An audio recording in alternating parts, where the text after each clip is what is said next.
Philippe Koskas, maître Philippe Koskas, bonjour, Boker Tov. Boker. Merci d'être avec nous ce matin sur studioqualita.com. Et comme je le disais à nos auditeurs, notre conversation va porter sur un événement que l'on a un peu de mal à expliquer, surtout lorsqu'il s'agit de parler à des Olim Hadashim qui ne comprennent peut-être pas exactement la situation. Il s'agit de ces manifestations, des manifestations qui se déroulent depuis maintenant plusieurs dizaines de semaines à proximité du domicile du conseiller juridique du gouvernement, le docteur Avichai Mendelblit. Il s'agit de manifestations qui visent à protester contre, on va dire, la lenteur du système juridique et judiciaire en Israël autour des enquêtes concernant le Premier ministre Binyamin Netanyahou. Alors, il y a eu un développement, on en a parlé en début de semaine, avec l'éloignement de ces manifestations par la police. La première question, avant de revenir sur ces manifestations, c'est d'essayer de nous expliquer, en tant que juriste israélien, de nous expliquer quelle est la fonction du conseiller juridique du gouvernement que l'on a du mal à définir, surtout quand on vient de France. On ne sait pas si c'est le procureur général, si c'est une autre fonction. Expliquez-nous quel est le rôle essentiel du docteur Avichai Mendelblit, sa mission. Écoutez, le conseiller juridique du gouvernement est une pièce clé dans le monde juridique israélien, mais également dans le monde politique israélien. Il a, si vous voulez, deux casquettes. Et j'allais dire, le concept a été repris de ce qu'on appelait à l'époque le Conseil d'État du temps de Philippe le Bel, donc je remonte un peu loin, oui. Qui avait une double fonction.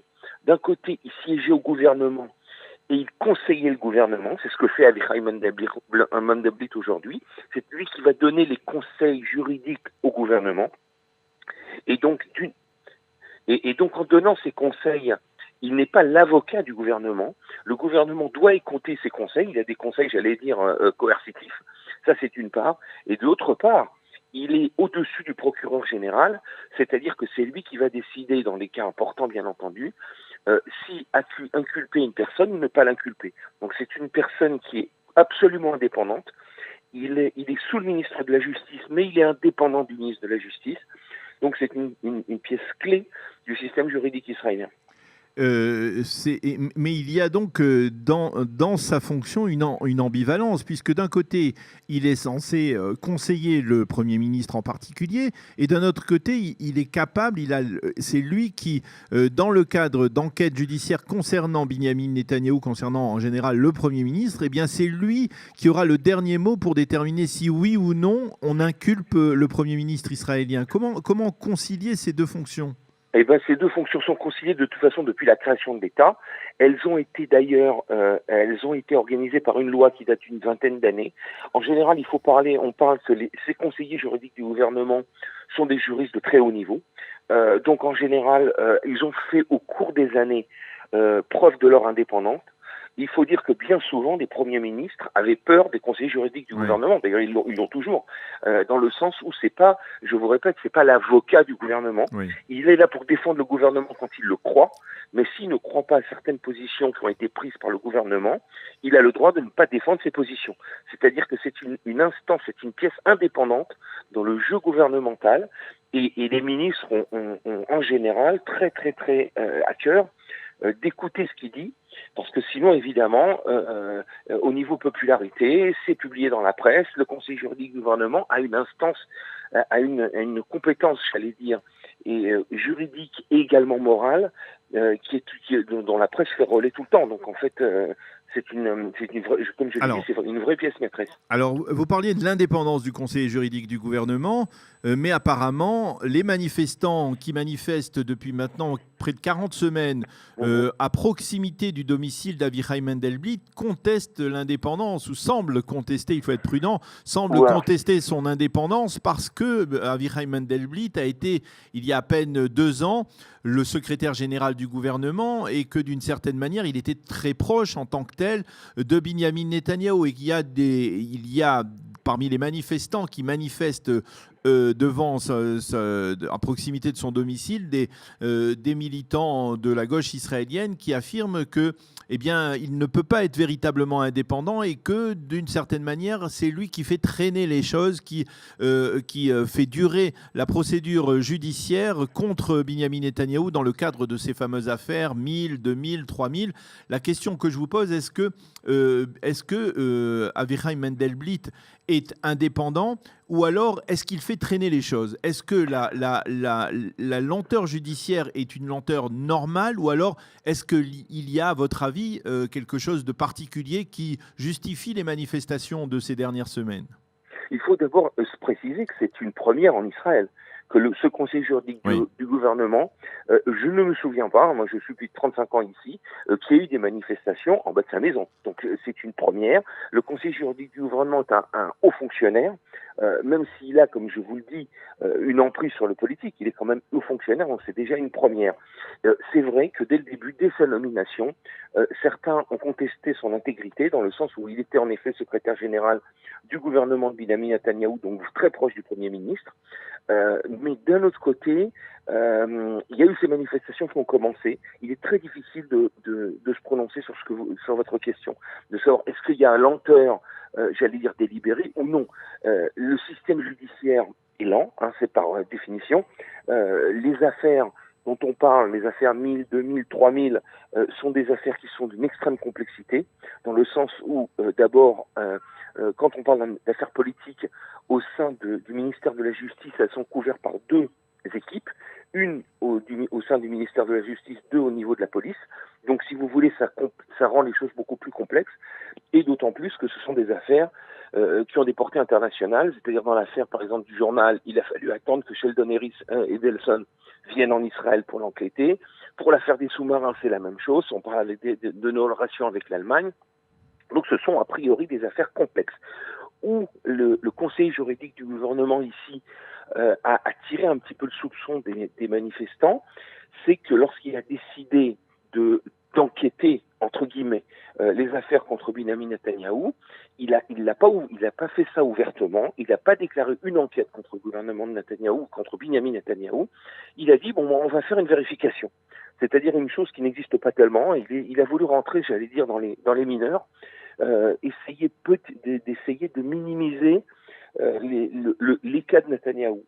Pourtant, cette procédure de vérification, il me semble, peut-être je me trompe, mais il me semble que c'est une procédure qui existe et qui est réservée, on va dire, à certaines VIP, certaines personnalités particulièrement haut placées, qui ne sont pas tout de suite placées sous enquête. On vérifie d'abord s'il y a une certaine véracité concernant les accusations portées contre elles. Mais souvent, je pense que c'est de la sémantique, ça dépend aussi de la complexité du dossier. Dans les deux dossiers 1000 et 2001, c'était le 1000, je répète, c'est l'histoire des cadeaux qui ont été donnés à Binyamin, de la suspicion de cadeaux qui ont été donnés à Binyamin Netanyahou. 2000, c'est la fameuse conversation qu'il a eue avec Noni Moses, qui est le rédacteur en chef du journal Idiot Achronot, où il aurait, lors de cette conversation, promis des choses à Noni Moses. Ces deux dossiers sont pas des dossiers qui sont extrêmement compliqués, puisque les conversations avec Noni Moses avaient été déjà enregistrées. D'autre part, les cadeaux, ce sont des choses qui sont à peu près notifiées. Donc, certains disent que le fait qu'il ait utilisé, le conseil juridique du gouvernement ait utilisé le terme de vérification et non pas ouverture d'une enquête, c'était pour aller dans le sens de Binyamin Netanyahou et de minimiser les faits qui lui sont reprochés. Donc, ça a attiré, si vous voulez, il y a une suspicion, c'est vrai, en tout cas dans certains publics, et vous l'avez énoncé, surtout les publics de gauche d'ailleurs, qui remettent en question, sans le dire, sans vraiment le dire, parce qu'ils sont très, d'un côté on respecte l'institution, d'un autre côté on manifeste devant. Mais il y a quand même un doute de suspicion sur la vitesse dont ces enquêtes vont, et même, j'allais dire, même sur l'intégrité de ce conseil juridique du gouvernement. Alors, je vais profiter de notre conversation pour vous poser une autre question concernant un développement qui est intervenu il y a 2 semaines, toujours autour des affaires de Binyamin Netanyahou, c'est-à-dire la désignation, ou en tout cas l'accord qui va permettre à un homme très proche conseiller de Binyamin Netanyahou, Ari Haro, d'être, on appelle ça en hébreu, Ed Medina. Et j'aimerais vraiment que vous nous donniez une équivalence en termes juridiques français, si on peut traduire en français cette expression que l'on a peut-être pris l'habitude un peu rapidement dans le monde journalistique français ou francophone de traduire comme témoin à charge de l'accusation. Je ne sais pas si c'est véritablement le terme exact, mais quel est le rôle de ce Ed Medina et quel serait son impact sur ces enquêtes? Oui, alors évidemment, c'est vrai qu'on a des problèmes pour traduire ce concept, parce que c'est un concept qui n'existe pas en France. Le droit pénal français est absolument très différent du droit pénal israélien qui vient du droit anglo-saxonne. Ce concept de Ed Medina, donc vous l'avez appelé témoin à charge, en fait, c'est un contrat qui est signé entre ce témoin à charge, entre guillemets, et l'État. L'État, d'une part, donnant l'immunité ou une sorte d'immunité ou une faveur à ce témoin à charge, et ce témoin, d'autre part, en contrepartie, va témoigner contre des personnes qui ont une implication plus grande que lui dans les affaires. Donc, si vous voulez, c'est une sorte de contrat cynique, mais c'est un contrat qui existe depuis la création de l'État, c'est le droit israélien, c'est comme ça que ça fonctionne. C'est qu'on dit que bien souvent, on ne peut déceler des affaires que si on a un témoignage d'une personne qui était intimement imbriquée. Et a priori, les conclusions qu'on pourrait tirer à propos d'Ari Haro, ce serait été qu'à priori, s'il y a eu un contrat qui a été fait, donc s'il y a eu il est témoin à charge, qu'il y a eu un contrat qui a été signé avec l'État, c'est qu'il vient dénoncer quelqu'un de supérieur à lui, donc a priori Binyamin Netanyahou.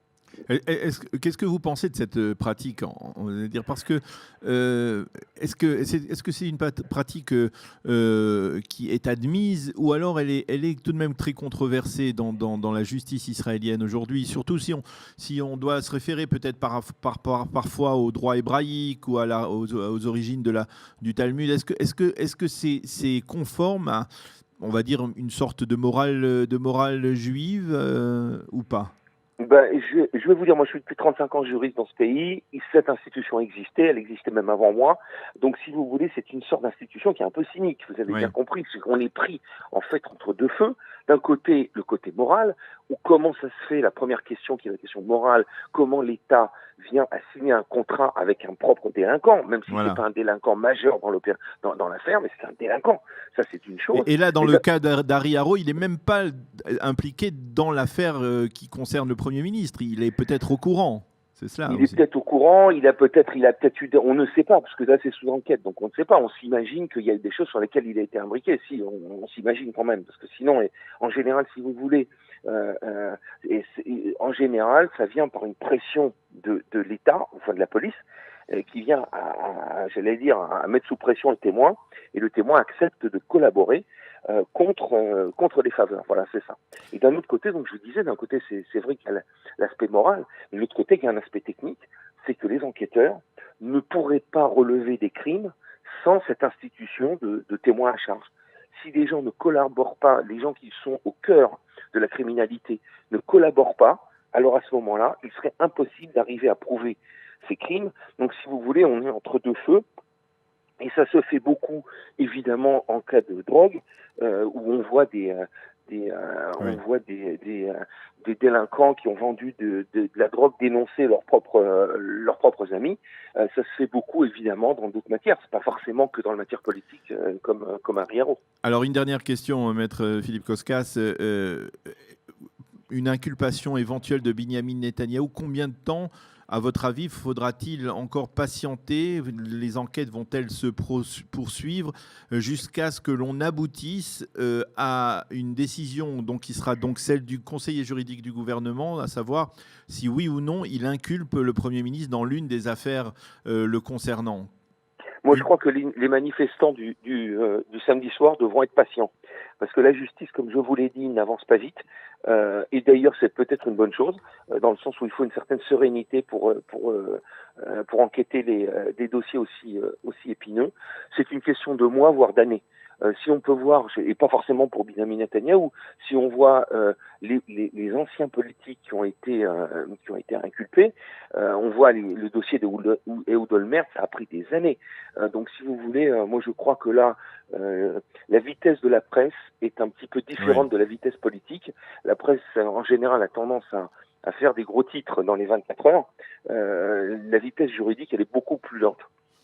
Eh bien, Maître Philippe Koskas, merci de nous avoir vraiment éclairé, de nous avoir aidé à décrypter un peu tous les aspects juridiques de ces affaires judiciaires du Premier ministre Benjamin Netanyahou, en particulier autour de ces manifestations à proximité du domicile du docteur Avichai Mendelblit, le conseiller juridique du gouvernement, et autour de cette terminologie que l'on n'a peut-être pas l'habitude d'utiliser lorsque l'on est originaire de France, donc de nous avoir permis de mieux comprendre les tenants et les aboutissants de ces enquêtes. En plus, je constatais que nous étions dans la paracha de Shoftim que nous allons lire ce Shabbat dans les synagogues, Shoftim et Shoterim.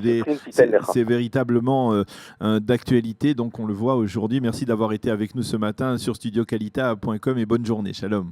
C'est moi qui vous remercie. Au revoir. Voilà, il est 8h30 sur studiokalita.com. Dans quelques instants, ce sera la chronique quotidienne. Eliana Gurfinkel, un jour, notre histoire.